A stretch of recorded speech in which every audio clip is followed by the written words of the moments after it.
ہم وہی کہیں گے جو ہمارا دین ہم کو بتاتا ہے، عمل کرو تو تمہارا بھلا ہے۔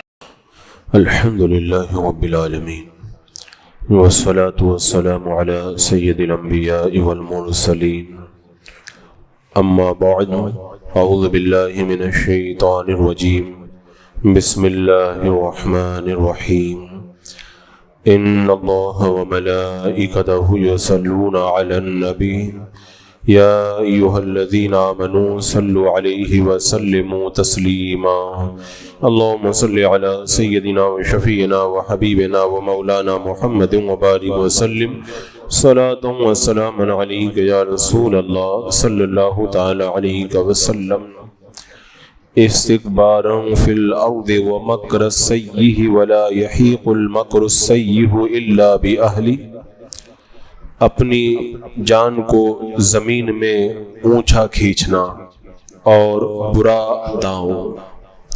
اس کا تعلق پچھلی آیت کریمہ سے ہے۔ پچھلی آیت کریمہ میں یہ ذکر تھا کہ کفار مکہ یہ کہا کرتے تھے کہ یہود و نصارہ کے پاس تو نبی آئے اور وہ لوگ ان کی دعوت کو قبول کرنے سے انکار کر دیے، اگر ہمارے پاس کوئی نبی آتا تو پھر ہم تو ان سے زیادہ ہدایت پر ہوتے۔ تو پھر میرے آقا صلی اللہ تعالی علیہ وسلم جب مکہ میں مبعوث ہوئے تو ان لوگوں نے سرکار دو عالم صلی اللہ علیہ وسلم پر ایمان لانے سے انکار کر دیا۔ تو اس کا ذکر پچھلی آیت کریمہ میں ہوا تھا کہ ان کی ہدایت نہیں بڑھی بلکہ نبی کے آنے کے بعد میں ان کی نفرت ہی میں اضافہ ہوا۔ اب ارشاد ہو رہا ہے استکبارا فی الارض، اپنی جان کو زمین میں اونچا کھینچنا۔ اونچا کھینچنا یعنی تکبر کرنا۔ یہ جو ایمان نہیں لائے اس کی بڑی وجہ یہ تھی کہ ان کے دل کے اندر تکبر تھا، ورنہ تو ابو جہل کو در پردہ اس بات کا اعتراف تھا کہ اللہ کے نبی ہیں، وہ سچائی کو دیکھ چکا تھا، معجزات اس کے سامنے ظاہر ہو چکے تھے، لیکن صرف اس کا تکبر تھا جو اسے ایمان لانے سے روک رہا تھا۔ کیونکہ یہ تکبر کی بیماری ایسی بیماری ہے کہ بندے کو جب یہ بیماری لگ جائے تو اسے یہ معلوم رہتا ہے کہ یہ صحیح ہے، پھر بھی اس کو ماننے کے لیے وہ تیار نہیں ہوتا ہے۔ کیا ابلیس کو یہ معلوم نہیں تھا کہ حضرت آدم علیہ السلام کو اللہ نے زمین میں خلیفہ بنایا ہے؟ سب کچھ معلوم تھا، لیکن اس کا تکبر تھا کہ یہ تو مٹی سے بنائے گئے اور میری پیدائش آگ سے ہوئی ہے، آگ یہ مٹی سے بہتر ہے، تو پھر میں ان کے سامنے کیسے جھک جاؤں؟ تو اس کے تکبر نے اسے جھکنے نہیں دیا۔ ایسے ہی یہ کفار مکہ کا بھی حال ہوا، استکبارا فی الارض، انہوں نے زمین کے اندر تکبر کیا۔ ان کا تکبر یہی تھا کہ عبد مناف کے پاس میں سارے منصب چلے گئے، ہم نے ان کا مقابلہ کیا، اب کیا نبوت بھی ان کے اندر چلی جائے، ہم نبوت کہاں سے لے کر کے آئیں گے؟ تو یہ ان کا تکبر تھا، جس تکبر نے ابو جہل کو ایمان لانے سے روکا، اور اسی طرح اس کے جیسے لوگ ایمان لانے سے باز رہے۔ آپ تاریخ اگر پڑھیں گے تو آپ کو جگہ جگہ اس کے مظاہر نظر آئیں گے کہ بندہ حق کو جان کر بھی تکبر کی وجہ سے حق کو قبول کرنے پر آمادہ نہیں ہوا۔ اور فرمایا وہ مکر السیئ، اور برا داؤں، ان کا یہ برا داؤں تھا۔ یہ برا داؤں کیا تھا؟ اس کی تفسیر علماء کرام نے دو طرح سے کی ہے، یا تو برے داؤں سے مراد ہے شرک، اور دوسری تفسیر یہ ہے کہ برے داؤں سے مراد یہ ہے کہ انہوں نے اللہ کے رسول صلی اللہ تعالی علیہ وسلم کے خلاف سازش کی۔ ان کو اللہ کے رسول علیہ السلام کے خلاف سازش کا جو انہوں نے طریقہ اپنایا تھا کہ میرے آقا علیہ السلام کو معاذ اللہ شہید کر دیا جائے، یا قید میں ڈال دیا جائے، یا مکہ سے نکال دیا جائے۔ وہ جو دار الندوہ میں ان کی میٹنگ ہوئی تھی اور اخیر کے اندر انہوں نے یہ طے کیا تھا کہ سارے قبیلے کے ایک ایک فرد کو لیا جائے اور سب ایک ساتھ مل کر کے معاذ اللہ نبی پر حملہ کریں اور ان کو شہید کر دیں، تاکہ ہمارا بدلہ پھر کوئی لے نہیں پائے گا اور خون بہا لینے پر وہ لوگ آمادہ ہو جائیں گے۔ تو یہاں پہ رب نے فرمایا یہ برا داؤں، ولا یحیق المکر السیئ الا باہلہ، اور برا داؤں اپنے چلنے والے ہی پر پڑتا ہے۔ اللہ تبارک و تعالیٰ نے فیصلہ فرما دیا، جو کسی دوسرے کے لیے گڑھا کھودتا ہے خود اسی کے اندر گرتا ہے۔ آج یہ کہاوت جو بولی جاتی ہے نا، یہ قرآن کی اسی آیت کریمہ سے ماخوذ ہے کہ برا داؤں یہ اپنے چلنے والے ہی پر پڑتا ہے۔ جو برا داؤں چلتا ہے آخر اس برے داؤں کے اندر وہی گرفتار ہوتا ہے۔ آپ دیکھ لیں کفار نے برا داؤں چلا تھا معاذ اللہ مسلمانوں کو اور اللہ کے رسول صلی اللہ تعالیٰ علیہ وسلم کو تکلیف پہنچانے کے لیے، لیکن اللہ تبارک و تعالیٰ نے ان کی پلاننگ کو ان کے اوپر الٹ دیا اور یہ لوگ جنگ بدر میں قتل کیے گئے، 70 قتل کیے گئے اور 70 کو قیدی بنایا گیا اور اللہ نے مسلمانوں کو غلبہ عطا فرمایا۔ تو یہ تو برا داؤں چل رہے تھے کہ مسلمانوں کو شہید کر دیں گے، الٹا یہ لوگ خود ہی ذلیل و رسوا ہو کر کے رہ گئے۔ حضرت عبداللہ ابن عباس رضی اللہ تعالیٰ عنہما بیان کرتے ہیں کہ کعب احبار نے ان سے کہا کہ توریت میں یہ آیت ہے کہ جو شخص اپنے بھائی کے لیے گڑھا کھودتا ہے وہ خود اس میں گرتا ہے۔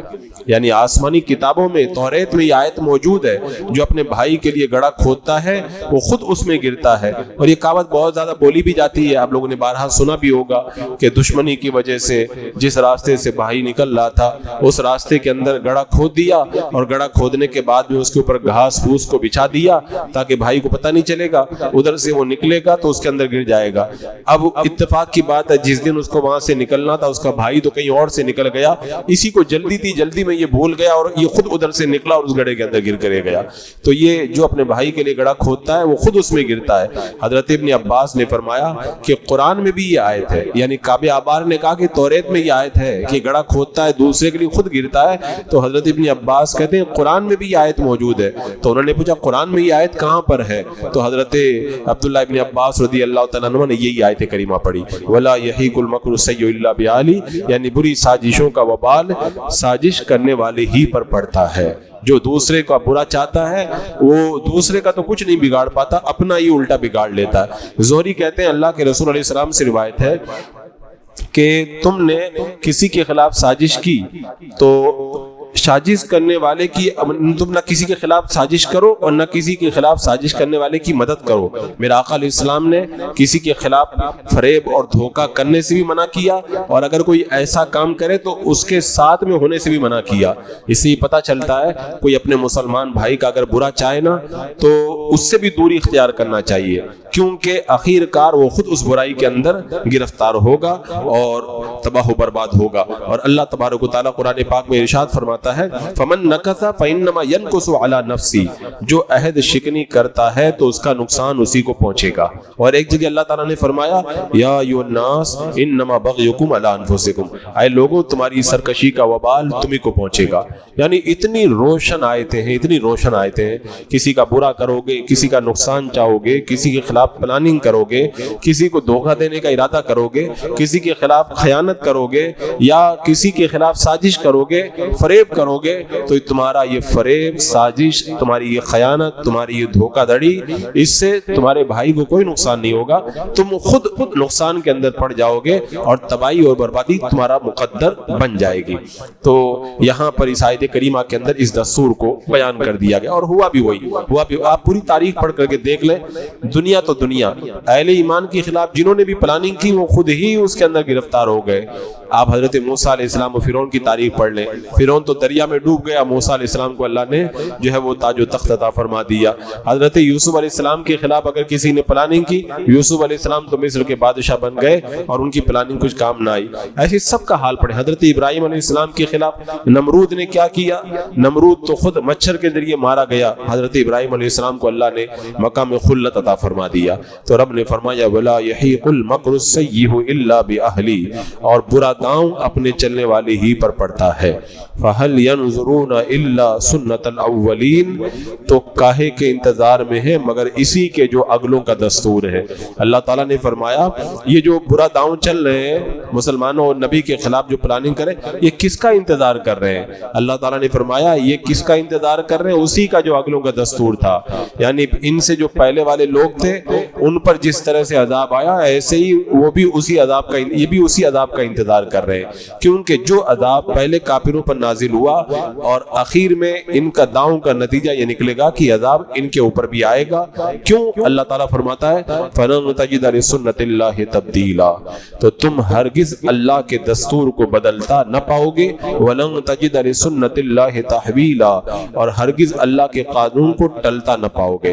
یعنی اللہ کا دستور ہے، اللہ کا یہ قانون ہے کہ جو بھی اللہ کے حکم کو توڑتا ہے آخر کے اندر وہ عذاب کے اندر گرفتار ہوتا ہے، اور اللہ کا قانون اور اللہ کا دستور کبھی بدلتا نہیں ہے۔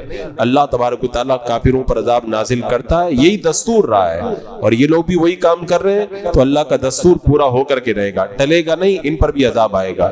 اور پھر اللہ کا عذاب ان پر آیا، پہلے مکہ میں بھی آیا، قحط میں مبتلا کیے گئے، بھوک مری کا شکار ہوئے، اور بدر کے اندر جو ہے وہ قتل کیے گئے، اور کن کن مصیبتوں سے وہ دوچار ہوئے۔ اور اللہ کا یہ قانون پکا ہے، ٹلتا نہیں ہے، مسلمان کو یقین ہونا چاہیے۔ آج مسلمانوں کا حال یہ ہے کہ اللہ کے قانون پہ ان کا یقین ہی مضبوط نہیں ہے۔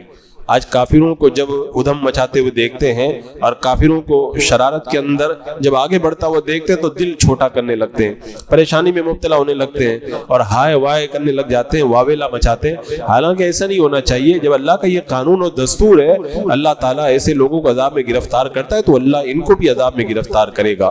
یہ اور بات ہے کہ اللہ تعالیٰ مہلت دیتا ہے، مہلت دیتا۔ خود اللہ تعالیٰ آگے ارشاد فرماتا ہے کہ اولم یسیروا فی الارض فینظروا کیف کان عاقبۃ الذین من قبلہم وکانوا اشد منہم قوہ، اور کیا انہوں نے زمین میں سفر نہ کیا کہ دیکھتے ان سے اگلوں کا کیسا انجام ہوا، اور وہ ان سے زور میں سخت تھے۔ اللہ تبارک و تعالیٰ نے فرمایا کہ اہل مکہ کو خود غور کرنا چاہیے، یہ اپنے گھروں میں کیوں بیٹھے ہوئے، ان کو بولو نکل کر کے دیکھیں، شام جائیں، یمن جائیں، عراق کا سفر کریں، تو سفر کے اندر ان کو پتہ چلے گا کہ عاد، سمود، سبا، ان سے پہلے بہت ساری امتیں تھی، تو جسمانی اعتبار سے بھی بہت مضبوط تھے، ان کی عمریں بھی بڑی لمبی لمبی تھی، لیکن جب انہوں نے کفر کیا، سرکشی کی، تو اللہ کا عذاب آیا، تو لمبی عمر بھی ان کو اللہ کے عذاب سے نہیں بچا سکی۔ ان کا جسمانی جو ڈھانچہ تھا، وہ جو طاقتور تھے، وہ بھی طاقتور، ان کی طاقت بھی ان کو اللہ سے نہیں بچا پائی۔ آسمانوں اور زمین میں کوئی ایسی چیز ہے ہی نہیں جو اللہ کے عذاب سے بچا پائے۔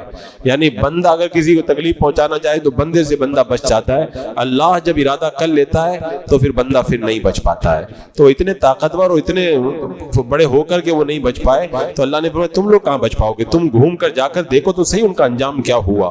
اور پھر آگے اگر کوئی یہ سوچے کہ عذاب آئے گا تو میں یہ کر لوں گا وہ کر لوں گا، اللہ تعالیٰ فرماتا ہے وَمَا كَانَ اللَّهُ لِيُعْجِزَهُ مِن شَيْءٍ فِي السَّمَاوَاتِ وَلَا فِي الْأَرْضِ، اور اللہ وہ نہیں جس کے قابو سے نکل سکے کوئی شے آسمان اور زمین میں۔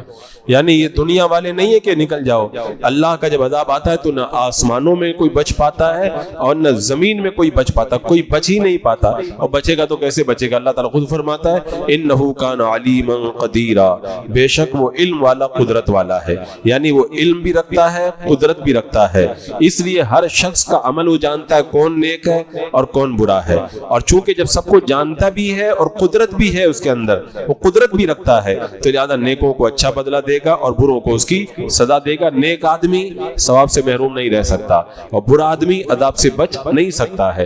جب اللہ نے یہ فیصلہ فرما دیا تو پھر اب بندے کو پریشان ہونے کی کیا ضرورت ہے؟ اب سوال یہ پیدا ہوتا ہے جب اللہ تعالیٰ کا یہ دستور ہے، اللہ تعالیٰ عذاب میں گرفتار کرتا ہے، کوئی اس سے بچ نہیں پاتا ہے، تو عذاب آتا کیوں نہیں؟ عذاب آتا کیوں نہیں؟ تو اللہ تعالیٰ فرماتا ہے وَلَوْ يُؤَاخِذُ اللَّهُ النَّاسَ بِمَا كَسَبُوا مَا تَرَكَ عَلَى ظَهْرِهَا مِن دَابَّةٍ وَلَكِنْ يُؤَخِّرُهُمْ إِلَى أَجَلٍ مُّسَمًّى۔ اللہ تعالیٰ فرماتا ہے اور اگر اللہ لوگوں کو ان کے کیے پر پکڑتا تو زمین کی پیٹھ پر کوئی چلنے والا نہیں چھوڑتا، لیکن ایک مقرر میعاد تک انہیں ڈھیل دیتا ہے۔ اللہ تعالیٰ نے فرمایا میں پکڑتا ہوں لیکن جلدی نہیں پکڑتا۔ اللہ تعالیٰ فرماتا ہے کہ میں جلدی پکڑ لوں تو زمین پہ کوئی چلنے والا بھی نہیں ملے گا، ہر وقت تو گناہ ہو رہے ہیں، ہر وقت نافرمانی ہو رہی ہے۔ تو اللہ تبارک و تعالیٰ اگر مہلت نہ دے، اگر ڈھیل نہ دے، فوراً اللہ تعالیٰ اگر پکڑ لے تو پھر آپ سوچ لیں زمین میں کوئی چلنے والا نظر آئے گا؟ زمین تو ختم ہی ہو جائے گی، کوئی چلنے والا نظر ہی نہیں آئے گا۔ لیکن اللہ تبارک و تعالیٰ کی رحمت اس کے غضب پر غالب ہے۔ تو اب کافروں نے دیکھا سمجھا نہیں، وہ اللہ کی رحمت کو دیکھ کر کے وہ فریب میں مبتلا ہو گئے، تو اللہ تبارک و تعالیٰ دنیا کے اندر پہلے ان کو مصیبتوں میں گرفتار کرتا ہے، بلاؤں میں گرفتار کرتا ہے۔ تو مومن بلا میں گرفتار ہوتا ہے گناہوں کی وجہ سے تو وہ اس کے گناہ کا کفارہ بن جاتا ہے، اور کافر اگر عذاب میں مبتلا ہوتا ہے تو یہ اس کے لیے عذاب ہوا کرتا ہے۔ تو اللہ تبارک و تعالیٰ نے فرمایا میں ڈائریکٹ نہیں پکڑتا، چھوڑ دیتا ہوں۔ کب تک؟ ایک مقررہ مدت تک، چاہے وہ قیامت تک ہی کے لیے چھوٹ ہو۔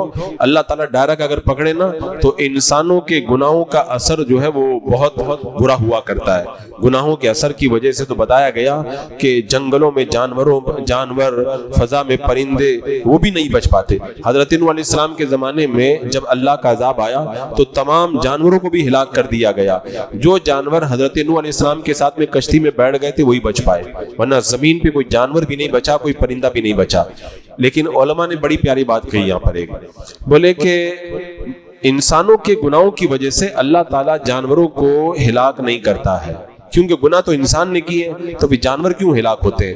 فرماتے ہیں اصل میں بات یہ ہے اللہ نے جانوروں کو پیدا کیا ہے انسانوں کے فائدے کے لیے۔ انسانوں نے جب گناہ کیے، کفر و شرک کیا اور گناہ کیے، تو اللہ نے انسانوں کو جب ہلاک کیا تو جانور ان کے فائدے کے لیے پیدا کیے گئے تھے۔ جب انسان ہی نہیں رہے تو جانوروں کی کیا ضرورت ہے؟ تو اللہ تعالیٰ جانوروں کو بھی ختم فرما دیتا ہے، کیونکہ وہ ان کے فائدے کے لیے تھے۔ انسان فائدہ اٹھانے والا چلا گیا تو اللہ تبارک و تعالیٰ ان کو بھی ختم فرما دیتا ہے۔